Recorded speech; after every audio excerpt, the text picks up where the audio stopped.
Bonjour et bienvenue dans notre cadre de porte, un balado portant sur l'éducation. C'est là les conversations que tu as avec un ou une collègue pour partager un succès, une bonne idée ou des anecdotes drôles ou moins drôles. Nous sommes Jolene Arsenault-Batic et Stéphanie Craig du CSAP en Nouvelle-Écosse et nous espérons que vous trouverez nos conversations de cadre de porte aussi intéressantes que les vôtres.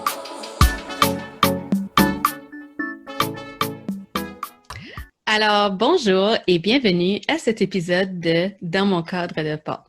Aujourd'hui, j'ai invité une personne spéciale qui s'appelle Sabrina.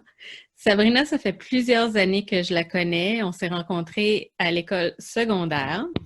Puis, nous ne sommes plus toutes jeunes, donc ça fait quand même plusieurs années qu'on se connaît. Puis, la raison pourquoi je voulais l'inviter à venir aujourd'hui, c'est parce qu'elle est en train de vivre une expérience assez exceptionnelle cette année avec ses élèves. Alors, j'aimerais ça qu'elle nous en parle pour nous dire pourquoi elle a décidé de faire ça, quels sont les avantages, c'est quoi, puis un peu c'est quoi ses plans futurs avec ça. Mais avant de parler un peu de ça, peut-être que Sabrina, t'aimerais te présenter un peu puis nous dire qui tu es, qu'est-ce que tu fais, puis tout ce que tu veux. Bonjour Jolene, merci de m'avoir invitée. Je vais me présenter. Mon nom, c'est Sabrina Fenvesi, puis je suis enseignante à l'école Boisjoli à Dartmouth, en Nouvelle-Écosse. Ça fait, je pense que je suis dans peut-être ma 7e année à Boisjoli. Je crois, peut-être 6. Le temps file de plus en plus vite, plus qu'on vieillit, je trouve. Oui. Puis, je suis enseignante de première année, puis c'est pas mal ça que j'ai fait depuis que je suis là. Sauf l'année passée, je suis allée en maternelle. Donc, je vais parler un peu de ça aujourd'hui. Alors, je pense que je vais juste tout de suite me lancer dans le début de qu'est-ce que je suis en train de faire. Donc, depuis que je suis en première année, à chaque année, j'ai toujours quelques élèves dans ma classe qui sont vraiment spéciales. Tu sais, on a une gamme d'élèves avec des différents besoins. Des fois, c'est académique, des fois, c'est affectif. Ouais. Puis n'importe quoi qui va entre ces deux-là. Puis, je dirais que, comme d'autres enseignants pourraient dire ou enseignants, c'est que surtout ceux qui ont des besoins affectifs, je dirais que c'est vraiment dans eux qu'on a tendance de vraiment s'investir le plus. Mm-hmm. Puis, avec des besoins affectifs, vient aussi des grands défis. Puis, avec ces défis-là, ça fait que ça prend beaucoup de confiance à être établie entre l'enseignante et l'élève. Donc, je vais juste continuer à dire le mot enseignante à place de enseignant-enseignante, juste parce que ça s'applique plus à moi, puis ça va rendre les choses plus faciles. Oui, tu es en train de personnaliser l'expérience, alors ça va. Oui, c'est ça. Merci. Fait que, alors, mon expérience personnelle, ça a été année après année, j'ai eu des élèves que c'était vraiment difficile avec eux autres. Je dirais que c'était, on pouvait vivre des crises, des choses qui étaient achetées, des choses qui étaient criées, des gros défis au niveau du comportement que la source était vraiment comme des besoins plus affectifs. Donc, avec ces élèves-là, plus particulièrement, à chaque, je dirais, printemps, là, après avoir passé plusieurs mois ensemble, les choses commençaient vraiment à se placer puis à s'améliorer avec beaucoup de travail avec les familles, dans la classe, avec l'élève. Et puis, à chaque fin d'année, on voyait vraiment un grand progrès avec ces élèves-là. Probablement parce que vous aviez mis plein de choses en place pour pouvoir répondre aux vrais besoins de ces élèves-là aussi. Oui, exactement. Puis, à chaque fin d'année, je me disais toujours, si je peux avoir juste un petit peu plus de temps avec eux autres. Parce que là, on sait bien que pendant l'été, tu sais, académiquement, il y a toujours une baisse. Des élèves perdent un peu de connaissances. Puis en septembre, il faut reprendre ces apprentissages-là pour les remonter. Bien, c'est la même chose aussi avec les défis au niveau du comportement. Puis avec une nouvelle enseignante. Puis oui. Alors, il y a toute l'habitude de cette nouvelle routine-là avec la nouvelle personne. Puis exactement. Puis c'est ça. Puis j'ai vu plusieurs élèves l'année suivante avoir à recommencer tout ce cheminement-là avec la nouvelle enseignante, qui fait partie de la vie, je le comprends. Okay? Mais pour moi, personnellement, je me disais toujours, on l'avait juste là, comme ça commençait, là, les choses allaient vraiment bien, l'élève se sentait bien, puis là, il y a d'autres choses qui doivent être installées, un nouveau lien de confiance avec la nouvelle enseignante. des nouvelles routines à s'adapter. Puis, c'est sûr qu'on parle de pas tous les besoins sont les mêmes. OK? Puis, je ne prétends pas non plus avoir été capable de combler tous les besoins des élèves, puis c'était moi la réponse. Mais je parle de mon expérience avec certains élèves qu'on l'avait juste à la fin de l'année, puis avoir continué, je m'imaginais qu'on pourrait continuer ce beau progrès-là qu'on avait commencé. Donc, c'est là que ça a commencé à tourner dans ma tête, de me dire « Wow, comme si j'avais plus de temps avec ces élèves-là. » Fait que c'est là que ça a commencé. Jusqu'à ce que je parle avec une famille allemande que eux, en Allemagne, ils font, les élèves font partie de, j'essaie de le dire comme il faut, là, ils font du looping. Donc, qu'est-ce qui arrive, c'est que les élèves suivent, l'enseignante va suivre le même groupe d'élèves pendant plusieurs années. Des fois, ça peut être comme 2 années jusqu'à 4 ans, tout dépendant de la région ou tout dépendant de ce qu'ils font là. Fait que quand j'ai su que ça, c'est même une possibilité, je me suis dit, wow, ça serait vraiment le fun à vivre puis à essayer. Surtout quand tu penses quand je parle de ce que je viens de décrire. Oui, absolument. Après avoir parlé à cette famille-là qui m'ont expliqué comment ça fonctionnait, où est-ce qu'eux étaient, je me suis demandé si ça serait peut-être possible pour moi. Donc, pendant quelques années, j'ai demandé à mon administration, à la fin de l'année, lorsqu'on nous demande où est-ce qu'on aimerait aller l'année suivante, je leur ai partagé mon intérêt dans le looping ou le bouclage, comme on dit en français. Oui, puis même s'il y a des gens qui cherchent l'information, ça peut aussi être appelé le cycle d'apprentissage pluriannuel. Oui, c'est tellement plus fancy de ça, là. Mais ces 3 termes-là devraient pouvoir donner de l'information si jamais quelqu'un cherche sur Internet. Bouclage, looping ou cycle d'apprentissage pluriannuel. J'adore ça, j'adore. Alors j'ai demandé, mais c'est sûr que c'était plus compliqué que juste dire je vais suivre un groupe d'élèves parce que là, on parle de dotation, les enseignants, où est-ce qu'ils vont l'année suivante, qui va prendre le niveau que toi tu as, etc., etc. Donc, je pense que je dois l'avoir demandé peut-être 2 ou 3 années de suite, là. Puis la réponse a toujours été non, gentiment non. Mais merci pour ton intérêt dans quelque chose qui est différent. Donc, l'année dernière, j'ai enseigné la maternelle. Je voulais me lancer un nouveau défi, d'essayer un nouveau niveau. Fait que je suis allée en maternelle que j'ai adoré. C'était vraiment, vraiment spécial d'avoir fait la première année puis là, d'être avec les plus jeunes. Puis je pense, quand on s'en est parlé dans le passé, parce qu'on a eu cette conversation-ci à plusieurs reprises, je dirais, dans les dernières années, parce que tu me partageais ton intérêt. Puis je sais, une des choses que tu disais, mais qu'est-ce qu'ils font en première année? Comme ça, moi, je saurais mieux comment les appuyer en première année. Ça fait que je pense que c'était aussi un des aspects que tu étais en train de considérer dans te lancer ce défi-là, c'était aussi pour voir, qu'est-ce qu'ils font pour que moi, je sois mieux outillée pour les appuyer? Oh, qu'est-ce qu'ils font en maternelle, tu veux dire? Oui, que tu te posais la question, c'est quoi exactement qu'ils font? C'est quoi les apprentissages qu'ils font qui fait en sorte qu'ils devraient savoir ou pas savoir certaines choses quand ils arrivent en première année? C'est tellement vrai. Oui, c'est vrai. Je me souviens de m'avoir posé la question. Là, je sais qu'est-ce qu'ils font en première année. Là, je sais en maternelle, excuse. Oui. La question, mais c'est vrai, je me souviens de ne pas le savoir avant. Puis c'est toujours intéressant de retourner à la base. Quand toi, tu reçois, tu fais qu'est-ce que le programme d'études te demande de faire, mais c'est vrai, hein, comme c'est où est la base, puis qu'est-ce qu'ils ont peut-être manqué. Fait ils ont peut-être plus de difficultés à atteindre les résultats en première année. Oui, non, c'est un bon point. J'aime que tu aies une bonne mémoire, je l'aime. Donc, oui, alors j'ai fait la maternelle, puis comme on sait tous, là, il est arrivé COVID. Alors, c'était la belle surprise de COVID qui était inattendue. Donc, l'année s'est transformée en apprentissage virtuel avec ce groupe-là. Puis, je me souviens, personnellement, j'avais juste beaucoup de peine parce que je suis tombée en amour avec mon groupe d'élèves. Puis, fait qu'on a continué. Mais ça l'a fait que, vu qu'il y avait un poste en première année qui s'ouvrait, j'ai vu ma chance que ça serait possible. C'est une possibilité que je puisse demander encore une fois si je peux suivre mon groupe d'élèves de la maternelle à la première année cette fois. J'ai vraiment vendu ma salade avec mon administration parce que je leur ai dit, regardez là, vous enlevez un poste en maternelle, juste à cause des inscriptions, et vous ajoutez un poste en première année. Je suis en maternelle et je vais aller en première année.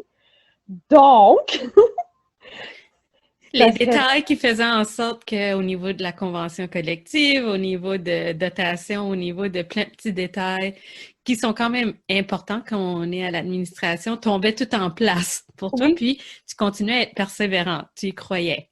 oui, absolument. Puis il y avait tellement, je peux déjà voir tellement d'avantages, surtout pour ce groupe d'élèves-là, qu'ils ont manqué, comme plusieurs élèves, ben pas plusieurs, mais comme la majorité des élèves dans le monde ont manqué un bon gros morceau d'éducation en personne. Ça, Puis c'est je me vrai. suis dit, wow, fait que ces élèves-là, là mon but avait changé. Là, c'était pas juste les élèves avec des besoins affectifs ou les besoins avec les élèves avec des besoins académiques. C'était le besoin dans le contexte COVID, où est-ce que là, on vivait dans un monde avec rempli d'insécurité puis d'incertitude, que là, en pouvant garder ce groupe d'élèves-là, on allait pouvoir continuer où est-ce qu'on avait arrêté l'année d'avant et continuer ça en sachant exactement où est-ce qu'ils sont, en ayant déjà une routine d'établi qu'ils connaissent vraiment bien, en ayant des méthodes de communication qui sont vraiment super familiers à eux, parce qu'on parle aussi de la langue, là, on est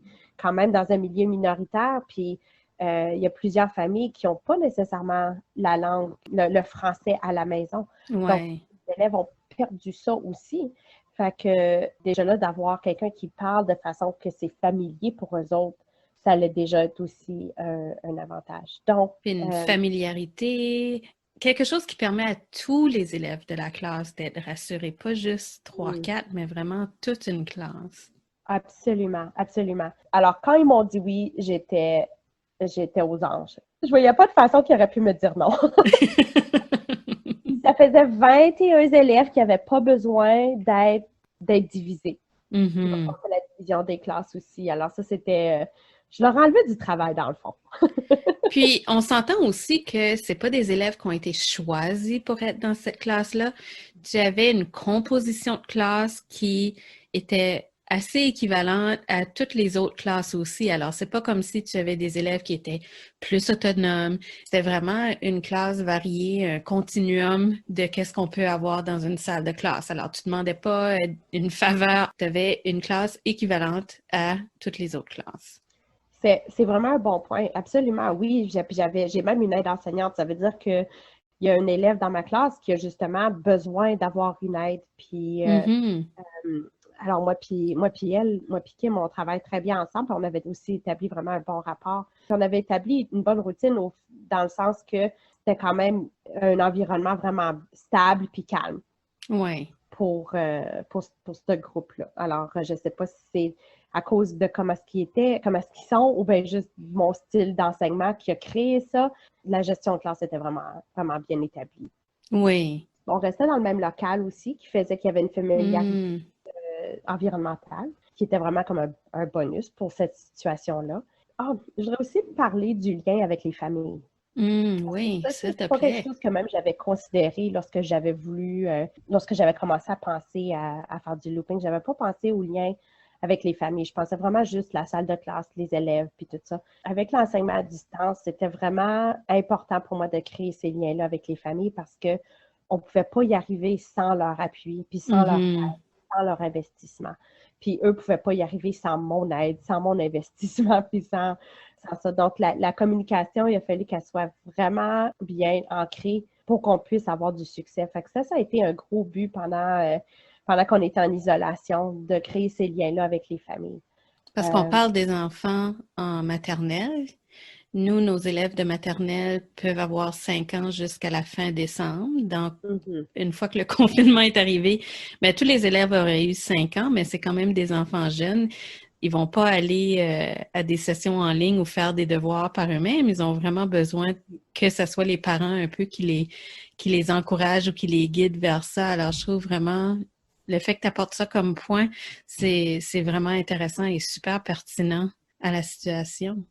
Oui, eh bien, c'est ça. Alors, comme ma fille, elle était en quatrième année l'année dernière, puis elle pouvait quasi faire ses choses de façon indépendante, mais c'était un nouvel apprentissage de regarder en ligne pour voir qu'est-ce que tu as besoin de faire.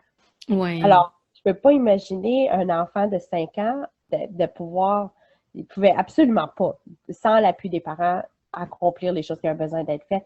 Il pouvait le faire un coup que la tâche avait été expliquée, oui, mais pas de se mettre à la tâche, de rester à la tâche, de vérifier que les réponses sont bonnes, etc., etc. Alors, ouais, ce lien-là avec les parents, ça a été une belle surprise pour moi, de juste collaborer avec eux autres. Puis, Oui.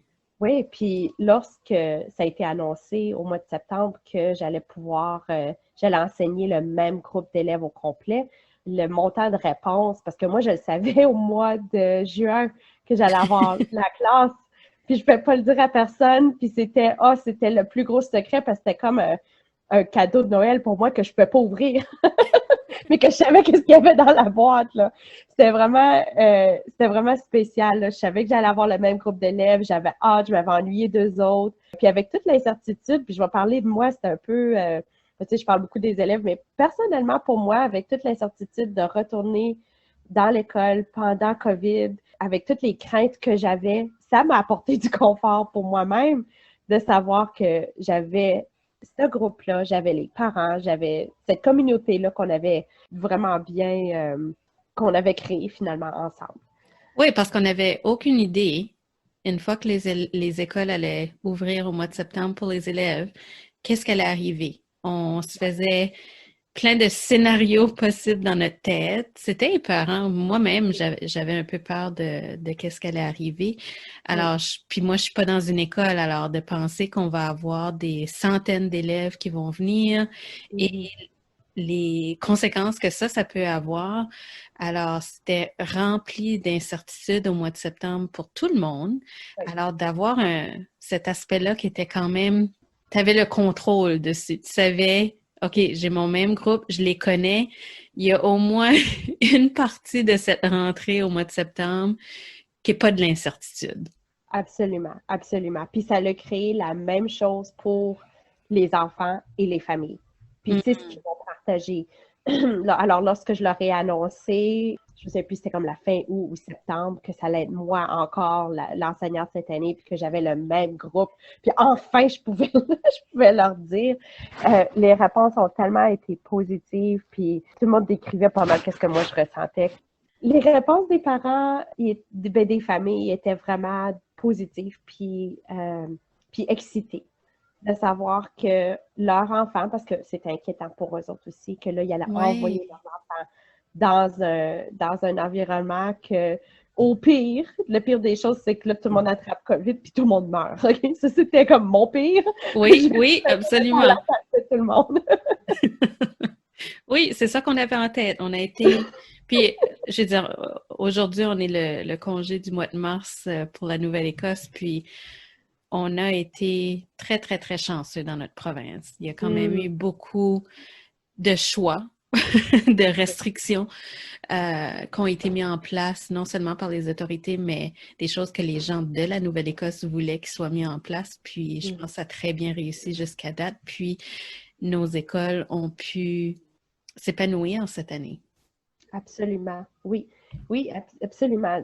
Autant de craintes que j'avais au début, il y a tellement de belles choses qui est arrivées où est-ce que juste notre petite classe, parce qu'on a quand même un système de cohorte où est-ce que les classes sont pas mélangées, on avait notre propre petit univers, on a notre propre petit univers juste à nous autres, qui est vraiment, vraiment spécial. Puis, c'est sûr, là, mon attachement vers ces élèves-là a grandi depuis l'année passée. Je me souviens aussi quand on se parlait au mois de septembre que tu voulais pas le dire vraiment à voix haute parce que tout le monde n'était pas en train de vivre la même chose que toi, mais que pour toi, la rentrée s'est tellement bien passée parce que tu connaissais déjà tes élèves. Alors, cet aspect-là de créer une routine, d'apprendre à connaître ses élèves dans une situation tellement exceptionnel qu'on n'a jamais vécu avant, mais pour toi, ça s'est vraiment bien passé, la rentrée, mais tu ne criais pas sur tous les toits. Tu as tellement raison, Jolene, parce que j'avais beaucoup d'empathie pour mes collègues que leur expérience était différente. pour la rentrée. Oui. La rentrée, c'est une rentrée. Alors, on sait, si tu es enseignant ou tu travailles dans un milieu scolaire, on comprend c'est quoi qui se passe quand c'est la rentrée. Puis le montant de travail que c'est pour établir ces routines-là, d'avoir les différentes personnalités qui se rencontrent pour la première fois entre élèves, avec l'enseignante, puis tout ça, c'est... Oui, parce que ce que tu dis, c'est vraiment important parce que c'est pas juste la relation entre les élèves et l'enseignant, c'est les relations entre les élèves aussi parce qu'ils n'étaient pas dans le même groupe l'année passée ou pour les autres classes en tout cas. Oui, ben c'est ça. Alors, chaque élève a peut-être comme un ou deux amis qui avaient peut-être dans leur autre classe, mais ça ne veut pas dire qu'ils étaient vraiment des bons amis. Puis c'est ça la réalité. Puis c'est correct, c'est super bon que les élèves ont besoin de s'adapter à des nouvelles personnalités. Mhm. Pour cette situation-ci, ça a été vraiment avantageux pour eux autres qui se retrouvent ensemble comme l'année dernière. J'ai eu un nouvel élève qui nous est venu du Cameroun. Les élèves ont été super accueillants envers lui. Il fait partie de la famille qu'on a dans la classe. Puis Hmm. c'était vraiment important pour moi, justement, que cet élève-là ne se sente pas comme s'il y a un extra dans notre groupe. Oui, ça c'est vraiment un point important. Oui, alors j'ai communiqué avec la famille très tôt pour leur expliquer c'était quoi notre dynamique qu'on avait déjà, puis qu'est-ce qu'on fait cette année. Puis j'ai demandé des informations comme assez personnelles qu'on pouvait partager dans la classe pour que les élèves développent un lien dès le début avec cet élève-là, parce que pour moi, c'est vraiment important. Euh, Oui, Chaque élève se sent comme s'il appartient dans la salle de classe, que ce soit cette année ou les années précédentes ou les futures années. Alors, oui, absolument. Puis, comment tu dirais, comme là, maintenant, on est rendu au mois de mars, donc ça fait plusieurs mois que tu es avec ta classe, il y avait toute l'excitation pendant l'été, il y avait le retour un petit peu à la routine qui n'a pas pris énormément de temps, si je me souviens bien de nos conversations au début de l'année, que vraiment entre le mois de mars et juin l'année passée, puis de retourner au mois de septembre, ça n'a pas pris beaucoup de temps à retourner dans la routine que vous aviez établie. Donc, jusqu'à maintenant, comment ça se passe? oui, alors, ben, premièrement, comme on a commencé à dire, la routine, c'était plutôt comme si on revenait d'un long congé. Hmm, En septembre, c'était vraiment comme si on revenait d'un long congé. Les élèves, comme après Noël, là, après les après congés de Noël, décembre. oui, ben, je dirais oui, parce que ça, c'est vraiment le plus long congé qu'on a Oui. à notre disposition, mais c'était vraiment plus long que ça finalement. Mais oui, c'était vraiment comme si on revenait d'un long congé. Les élèves, ça m'avait tellement surpris comment est-ce que je pouvais mettre. On avait une chanson de ménage qu'on faisait l'année passée. Fait que lorsqu'ils faisaient les jeux libres, puis je mettais cette chanson-là, j'avais pas besoin de dire OK, tout le monde, c'est le temps de ranger. Je faisais juste mettre la chanson, puis ils commençaient juste à ramasser. Fait que la première fois que je l'ai mis cette année, c'était automatique qu'ils se sont juste mis à ramasser. Je pense que même eux réalisaient pas que Cet c'était comme automatisme-là avait été établi. ouais. Il n'y avait pas besoin de le réenseigner, il le savait Non, déjà. oui, exactement. Oui, alors, je vais commencer avec les avantages. Comme j'ai dit, c'était comme si on avait juste eu une longue pause, donc on a pu tout de suite se lancer dans la routine, puis, aussi faire du rattrapage de comment tout le monde va, qu'est-ce qu'il y a de nouveau, etc., etc. J'aurais vraiment voulu me lancer tout de suite dans l'académique parce que mes élèves étaient vraiment prêts à ça parce ils étaient déjà à l'aise dans l'environnement qu'on avait. Hmm, Euh, mais c'était vraiment important pour nos élèves de l'école au complet d'établir des liens de confiance au début de l'année, puis de vraiment ouais. prendre soin d'eux en tant qu'individus, puis de les faire ajuster de façon doucement dans la routine scolaire. Alors, l'académique avait comme été mis de côté, même si tout le monde paniquait, que tout le monde avait pris du retard, qui était une bonne chose parce que le bien-être des élèves est vraiment, vraiment important. Pour répondre à ta question, comment ça va jusqu'à maintenant, ça va vraiment bien. J'ai eu un moment donné où est-ce que là, je voulais vraiment les suivre jusqu'à la deuxième année. Donc, Puis, ça se passe assez bien que tu es en train de considérer les suivre en deuxième année. ouais, alors j'y ai pensé, mais là, j'ai remarqué que certains élèves sont tellement à l'aise avec moi que on perd un peu. C'est bon de garder la différence entre l'adulte en charge, l'autorité dans la classe, puis les élèves qui vont vouloir continuer à plaire à cette personne-là, vont vouloir continuer à performer, vont vouloir continuer à apprendre. Fait que c'est ça, ces élèves-là, ben, autant que j'y ai pensé que je voulais les suivre en deuxième année, j'ai commencé à changer d'idée dans les dernières semaines. Puis je pense que ça serait, je me sens comme s'ils seraient vraiment prêts à connaître d'autres expériences avec d'autres enfants, d'autres personnalités, puis différentes adultes. Fait qu'autant que moi, je voudrais les garder pour moi-même parce que je les aime beaucoup, beaucoup, ça serait vraiment bon pour eux autres de vivre des différentes expériences. Veux pas dans la vie, ils vont rencontrer différentes personnes, puis ils vont devoir apprendre à naviguer ces différentes relations-là, puis c'est un petit peu la réalité qui se passe à l'école aussi en changeant de niveau à chaque année, en changeant de groupe d'élèves. Oui, oui, absolument. Oui, alors pour moi, ça, c'est devenu de plus en plus clair. Alors, j'aimerais bien revivre le looping.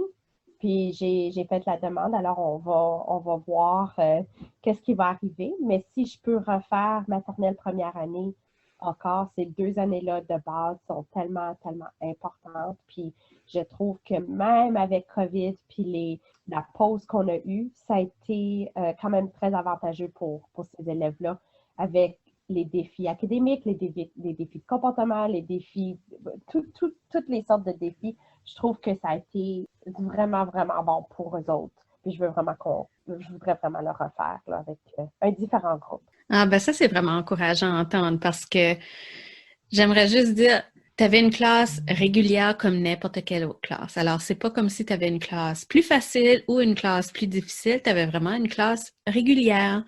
Puis, du fait que tu as su instaurer un beau climat de classe, des routines avec les élèves, je pense que ça fait vraiment une grande différence. Puis, ça explique pourquoi tu voudrais continuer à les suivre.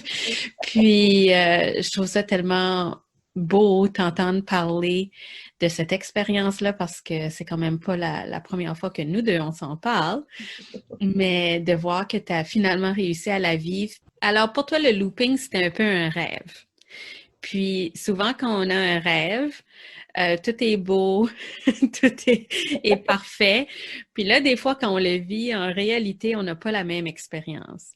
Mais pour toi, est-ce que le fait de vivre ce bouclage-là, est-ce que ça répondait à tes attentes? Est-ce que c'était meilleur que tes attentes? C'est vraiment une bonne question. Puis je dois essayer d'arrêter de penser que COVID, ça a été comme un bâton dans les roues parce que c'est ce qui est arrivé. Ouais. C'est ça qui c'est ça que c'est ça la réalité. Donc, autant que j'essaie de m'imaginer ce que ça aurait été comme ça sans COVID, je peux pas me l'imaginer que c'est ça qui est arrivé. Donc, oui, ça a répondu à mes attentes. Ça a été même mieux parce que comme toutes les choses que j'ai mentionnées, c'était pas, je peux pas m'imaginer que le lien avec les familles allait être si important.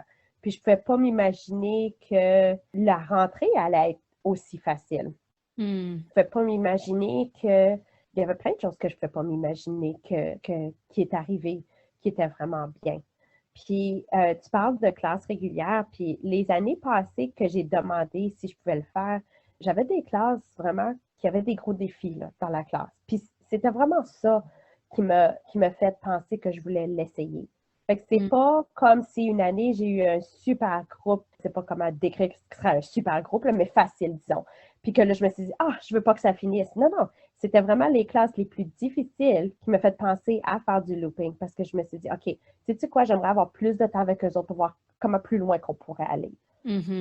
Donc, je pense qu'en ayant d'être conscient de ça, fait qu'on n'est pas déçu autant si les choses ne vont pas comme on voulait. Moi, ce que je voulais faire, c'est vraiment prendre une situation difficile puis la rendre meilleure avec plus de temps. Donc, puis les liens avec les familles, si je peux retourner à ce point-là, il faut contacter les parents pour des sujets difficiles des fois. Puis c'est important d'avoir un bon lien avant d'en arriver à ça, parce que ces conversations-là, des fois, ne sont pas toujours faciles. Ça le fait en sorte d'avoir cette relation-là avec les familles, que ces conversations-là ont été un petit peu plus faciles aussi. Puis qu'eux aussi peuvent en retour me confier des choses à propos de soit leur situation familiale ou des choses qui pourraient peut-être être gênantes pour des familles qui sont plus à l'aise de pouvoir être ouverts en sachant que c'est vraiment pour le bien-être de leur enfant s'ils me le disent, puis là, on peut travailler ensemble. Les familles ont des besoins eux autres aussi. Ah, quelle belle collaboration qui est sortie de cette expérience-là. Puis vraiment, autant qu'on méprise COVID, sans COVID, peut-être que tu n'aurais pas eu la chance de vivre ça. Alors, ça fait un peu comme un mal pour un bien dans cette situation-ci pour faire vivre quelque chose de différent aux élèves ou de voir l'éducation autrement aussi. Oui, oui. Puis la dernière semaine, il y avait beaucoup de réflexions. Je trouve que le timing de notre conversation, Jolene, est vraiment bonne parce que là, on sait là, que là, 1 an, on était dans notre congé de mars sans savoir si on retournait ou si on avait fait une semaine d'extra. Ou on n'avait juste aucune idée de ce qui nous attendait, là. Vraiment juste aucune idée. Oui, Puis, parce qu'il y avait plein de nouvelles qui sortaient pour les autres provinces, mais en Nouvelle-Écosse, on retournait excusez-moi, on retournait lundi, comme oui, d'habitude. oui, mais juste dire au revoir à mes élèves vendredi, ça m'a ramené ces souvenirs-là de leur dire bye sans savoir que ça allait être la dernière fois pendant l'année scolaire que j'allais les voir. Ah ben Puis, là, merci, je vais me mettre à pleurer, là. ah oui, non, toute la semaine, là, j'avais beaucoup d'émotions parce que Ah! ça te fait tellement apprécier chaque moment que tu sais pas là, qu'est-ce qui peut arriver, qu'est-ce qui t'attend là, au coin de rue. Oui. Moi, j'avais un rendez-vous médical vendredi après-midi, donc j'ai dû dire au revoir à mes élèves avant la cloche. Puis j'ai su, mon aide enseignante m'a communiqué qu'il y avait des élèves qui pleuraient à la fin de la journée parce qu'ils Ah! avaient peur de revenir à une nouvelle madame après le congé. Puis, Ah! oh, les pauvres enfants, parce qu'ils ont vécu ça. Eux autres aussi, ils ont eu Oui. comme un traumatisme face à ça, que c'est le congé de mars. C'est possible de juste pas revenir. Oui. Donc, ça les a affectés, eux autres aussi. Puis, comme tu as dit, on est vraiment chanceux. En Nouvelle-Écosse, les Néo-Écossais ont fait vraiment des bons choix dans la Oui. année, qui fait en sorte qu'on peut retourner là, lundi, puis se revoir, puis continuer. Ah, ça m'a vraiment touché ce que tu as dit pour tes élèves. Puis c'est vrai qu'eux aussi ont vécu des choses, puis que la dernière, que le vendredi ils se sentent comme ça me brise le cœur. Oui, oui. Puis Ah bon. vraiment, tous les messages qu'on voyait au mois de juin ou mai, c'était des enseignants qui étaient tellement tristes de ne pas avoir revu leurs élèves en personne avant la Oui. fin de l'année. Ah, je me souviens pas la dernière fois que j'ai eu le cœur brisé comme ça. Non, ça m'est jamais arrivé d'avoir le cœur brisé envers mes élèves, mais quand ils ont annoncé qu'on retournait pas, j'ai versé beaucoup, beaucoup de larmes, puis je me suis dit, OK, ça c'était mes derniers jours avec mes élèves, puis je le savais pas. Ouais. Alors, c'est sûr que ça a créé une appréciation, une nouvelle appréciation pour les moments qu'on a avec nos élèves, mais avec nos familles, tu sais, ça se transfère dans d'autres aspects de notre vie de ne pas prendre les moments spéciaux pour acquis parce que tu ne sais pas si ça va finir ou va y avoir une pause ou quoi que ce soit. Absolument. C'est vraiment un bon point. Ben, Sabrina, merci beaucoup d'être venue à l'émission pour parler de ton expérience cette année. Je suis certaine que ça va inspirer plusieurs personnes à réfléchir à peut-être des choses qu'ils aimeraient mettre en place dans leur salle de classe pour appuyer leurs élèves. Puis, si les gens veulent de l'information sur ça, je vais voir si je peux pas trouver quelques articles qui en parlent pour le joindre dans la description de cet épisode. Mm-hmm. Puis, j'invite les auditeurs à s'abonner à l'émission. On est sur plusieurs plateformes de balado et en ligne, alors n'hésitez pas à nous suivre. Puis, on est aussi sur Instagram.